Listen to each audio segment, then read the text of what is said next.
Bienvenue dans ce tutoriel vidéo. Cette vidéo présente le domaine intégrité culturelle du module sur le changement climatique. Nous présentons les concepts couverts dans ce domaine et les instruments des droits humains pertinents. Les questions abordées dans ce domaine concernent les droits culturels des peuples autochtones, y compris la pratique des coutumes culturelles, spirituelles et religieuses, ainsi que le maintien et le développement des connaissances traditionnelles et des expressions culturelles. L'accord de Paris, article 7.5, stipule que l'adaptation au changement climatique devrait tenir compte et s'inspirer des meilleures données scientifiques disponibles et selon qu'il convient des connaissances traditionnelles du savoir des peuples autochtones et des systèmes de connaissances à l'échelle locale.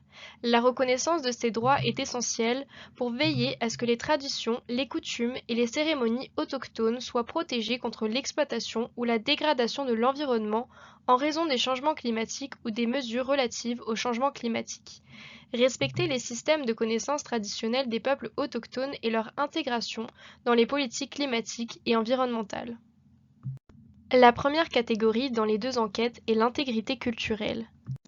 L'article 12.1 de la Déclaration des Nations Unies sur les droits des peuples autochtones stipule que les peuples autochtones ont le droit de manifester, de pratiquer, de promouvoir et d'enseigner leurs traditions, coutumes et rites religieux et spirituels, le droit d'entretenir et de protéger leurs sites religieux et culturels et d'y avoir accès en privé, le droit d'utiliser leurs objets rituels et d'en disposer, et le droit au rapatriement de leurs restes humains. La Convention sur la diversité biologique, article 8, stipule que les parties respectent, préservent et maintiennent leurs connaissances, innovations et pratiques des communautés autochtones et locales qui incarnent des modes de vie traditionnels présentant un intérêt pour la conservation et l'utilisation durable de la diversité biologique.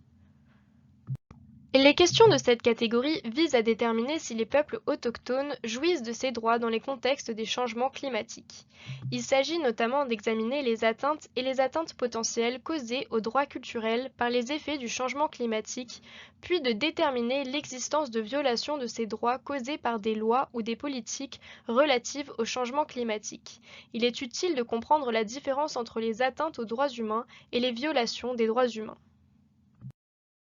Il est important de noter, une atteinte aux droits humains peut faire référence à toute souffrance subie par une personne en raison d'actions ou d'omissions qui ont une incidence négative sur ses droits fondamentaux. Cela peut se produire même s'il ne s'agit pas d'une violation formelle d'un droit ou si ce n'est pas illégal. Par exemple, la hausse de la température de la mer a une incidence sur les stocks de poissons dont dépend une communauté. Cela peut avoir un effet négatif sur le droit à l'alimentation des communautés. Il y a violation des droits humains lorsque le droit international ou national des droits humains est enfreint et lorsque la responsabilité d'un État ou d'un autre acteur a été établie sur la base des actions de l'acteur ou de son inaction conformément à ses obligations en vertu du droit international ou national des droits humains.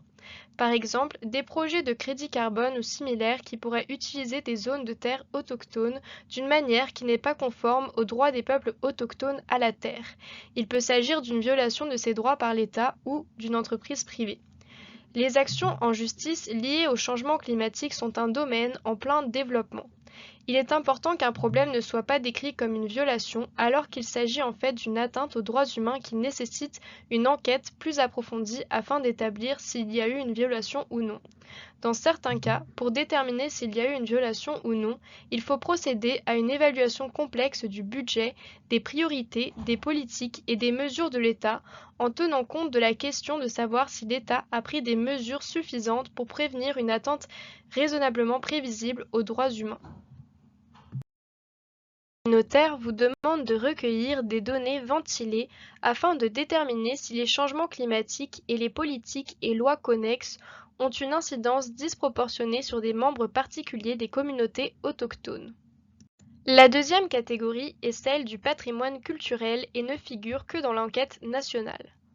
L'article 31.1 de la Déclaration des Nations Unies sur les droits des peuples autochtones stipule que les peuples autochtones ont le droit de préserver, de contrôler, de protéger et de développer leur savoir traditionnel, y compris leur connaissance des propriétés de la faune et de la flore. Dans les normes internationales relatives à la biodiversité, les États sont appelés à reconnaître formellement ce droit. L'article 8 de la Convention sur la diversité biologique appelle les parties à respecter, préserver et maintenir les connaissances, les innovations et les pratiques des communautés autochtones et locales pertinentes pour la conservation et l'utilisation durable de la diversité biologique et à favoriser leur application sur une plus grande échelle avec l'accord et la participation des dépositaires de ces connaissances, innovations et pratiques. Les questions de cette catégorie visent à déterminer si les lois, les politiques et les mesures relatives au changement climatique reconnaissent la contribution unique des connaissances traditionnelles, des innovations et des pratiques autochtones. Par exemple, si un pays a une politique de réduction des risques d'incendie de forêt et que cette politique reconnaît les communautés autochtones concernées et intègre leur processus traditionnel de gestion des incendies. Si vous souhaitez obtenir plus d'informations sur les différents types de lois et de politiques relatives au climat énumérées, celles-ci sont expliquées dans la vidéo sur les instruments, lois et politiques relatifs au changement climatique que vous pouvez trouver sur la page tutoriel du navigateur autochtone.